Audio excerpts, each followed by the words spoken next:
When most people think of technological advances, they think of the things that make life better, right?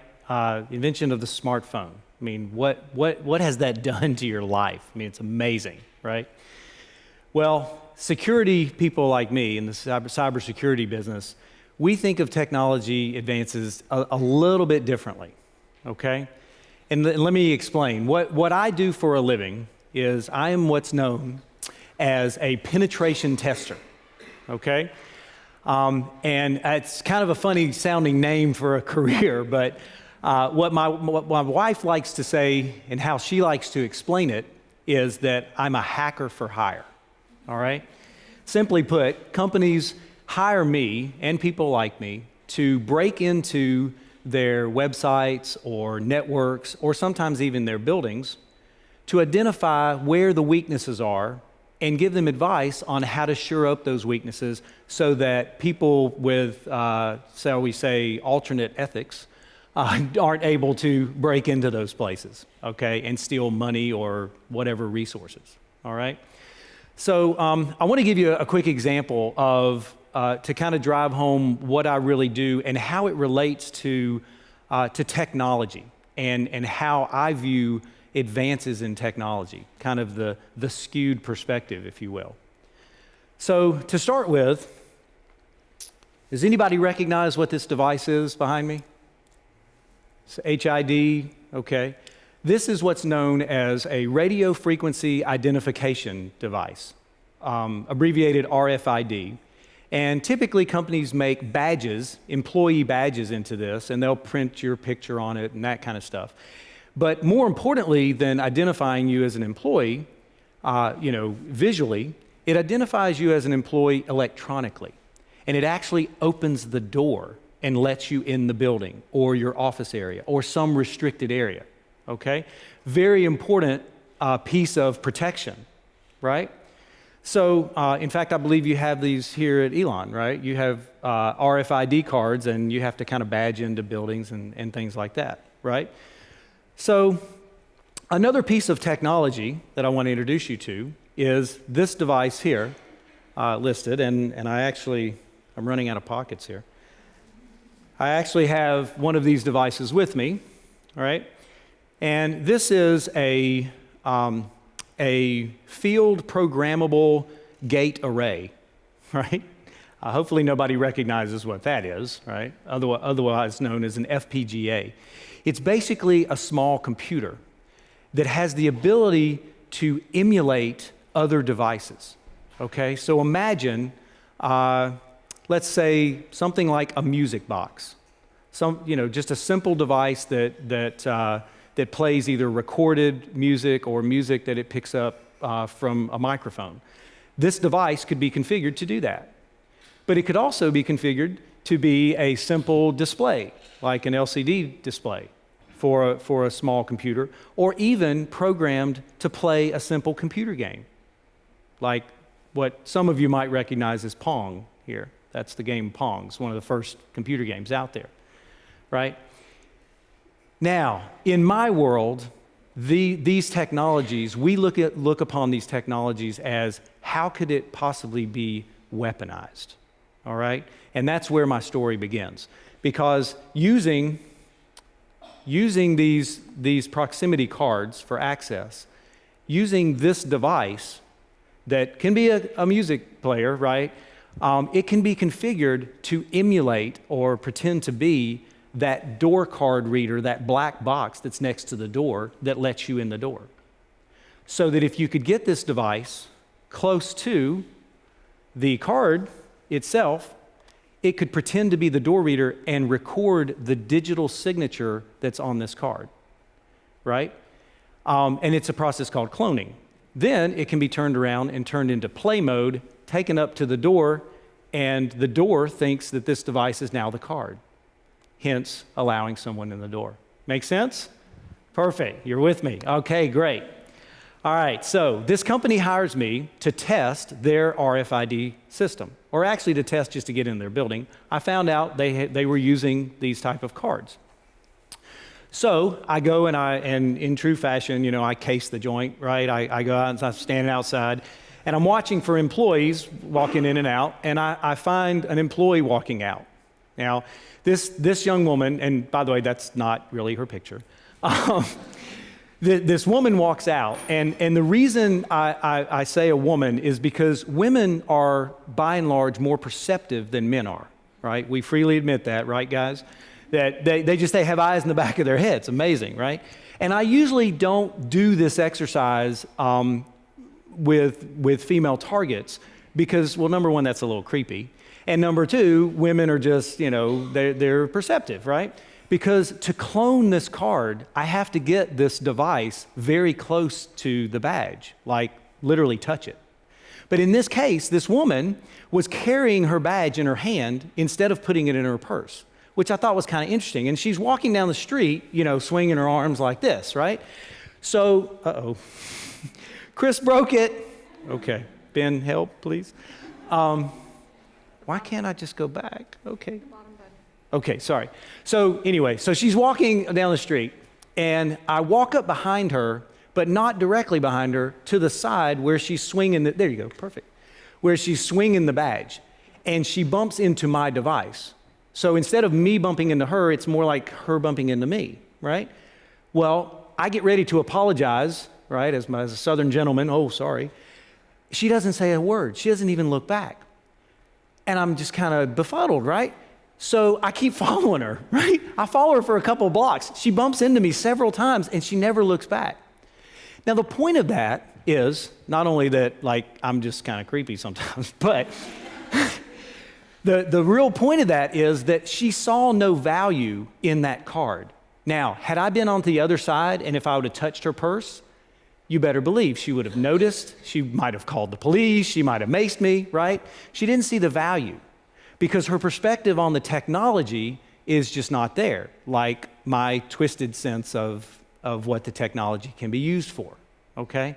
So what I'm hoping to do is to kind of raise some awareness today about the technology and what it kind of means. So who here has an iPhone? Wow. Is there anybody here that has a different kind of phone? Like 3 or 4 people. Wow, that's amazing. Okay, so we're going to do a quick little experiment. So everybody take out your iPhone. All right? Wonderful. All right, we got a roll here. All right, so unlock your iPhone because I imagine it was locked, right? Look on the main screen, and there should be an icon there called Settings. Kind of looks like a gear. All right? So click on Settings. And when it comes up, it should look something like this, obviously with your name, not mine. But down toward the bottom, if you scroll down a little bit, scroll down a little bit, and you should see one of the choices says General, okay? Everybody with me? Click on General. And when you click on General, it should come up with this looking screen. It says General at the top, and then it says About, right? So click on About. And I'm doing this with you, so I make sure I get it timed right. So at the top, it's got the name of your phone, and if you scroll down just a little bit, you may not have to actually scroll down, but at the bottom, you'll see the word version. Let's see. Yeah, I've got it in the middle of the screen there, version. Now, mine says 10.3.1, right? Now, updates to software are typically sequentially numbered. Is anyone not running 10.3.1? Wow. So I'm assuming that you're running 10.3 or 10.2 something, possibly 10.3.2, but that means that you're connected to the developers network, and maybe we should talk later about a job, okay? All right? But so some of you don't have 10.3.1. Okay. That's a little scary because in April or earlier this month, Apple came out with an update for the iPhone that addressed some serious vulnerabilities in the iPhone that would allow someone to take over your take over your phone with a text message. Seriously, with a text message, okay? So, by the way, to update your phone, you just have to go back to that General tab and click on Updates, and it'll take you to this software update. But don't do it now, because you need to be connected to a charger, and you're going to need about 15 minutes to do without your phone, all right? So anyway, we'll get back to that. All right, so another quick story about iPhones. The last time I updated this, iPhone wants you to use Siri, right? So I went ahead and enabled it. Don't know why. I enabled it. Later that night, I'm watching a basketball game, and I get upset about it, and I went, seriously? All of a sudden, Siri said, I'm sorry, I don't understand you. What? I mean, I wasn't even touching my phone. So very scary. I disabled Siri and haven't re-enabled it since. All right. So what is a security person to do, right? This is scary technology. We should just say no. Just, don't implement this new technology until we get plenty of time to vet it out, right? Well, that doesn't work today. That does not work in today's society. You millennials don't want to wait and not use the technology. I get it. I understand. And businesses don't either. They want to be cool. They want to use the technology. So instead of just saying no, security professionals have to apply the slogan here, wishful thinking. We have to be curious. We have to push ourselves to learn the new technology before the user community comes to us and needs it, right? It's a real challenge. It is a super challenge. And the big problem is the bad guys, they don't have rules to follow. They can learn this stuff on their own time. They don't have to worry about the ethical constraints that constrain security people about learning things. In fact, we have to spend years gathering a whole host of certifications and study hard and make good relationships with honest, good, hardworking people who are experts in the field so that to prepare ourselves. In fact, there's a study out from the National Crime Agency in the UK that found that the average age of a cyber criminal is 17 years old. They've arrested 12-year-olds in the UK for hacking, for online cybercrime, right? It just really and truly doesn't take much to become a cyber criminal. And this has prompted a huge increase in the number of data breaches, right? In 2016, the number of data breaches were almost double what they were in 2015, which was a record year. And there are predictions that 2017 is going to be even worse. Now, what really causes this? Is it the lack of technological advances in the protection mechanisms, the security technology? I submit that no, it's not. It's something that we call a skills gap. A skills gap is basically the lack of existence of skilled employees to perform a task at an employer or at a business. And security is suffering from this gravely right now. It's predicted that within 2 years there will be 2 million unfilled security jobs in cybersecurity. 2 million, right? So if you're thinking about changing a career, it's a good place to get there, right? And another impetus to get into this business is the wages, right? Security and technology, pretty much any technology-related industry has been experiencing growth in wages of the top performers, the top skilled people in those professions, right? If you're on a manufacturing floor, don't expect a raise. But if you're a knowledge worker in the IT space, expect something because you'll be able to demand it. You are in demand.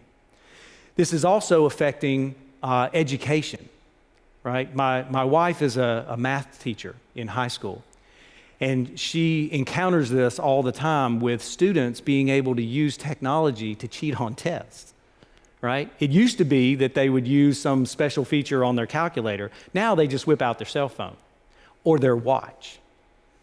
I mean, really, their watch. Their watch has the power to solve calculus problems, okay? How do you defend against that, right? How do we protect?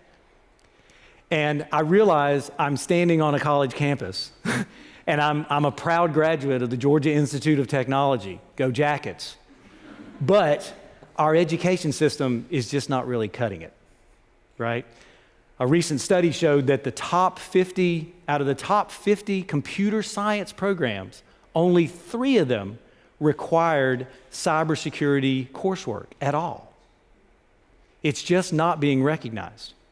And the real challenge here is that even if academia were to teach budding cybersecurity experts what they know, by the time they create the lesson plan, what they're teaching them may be obsolete because of the advances of technology.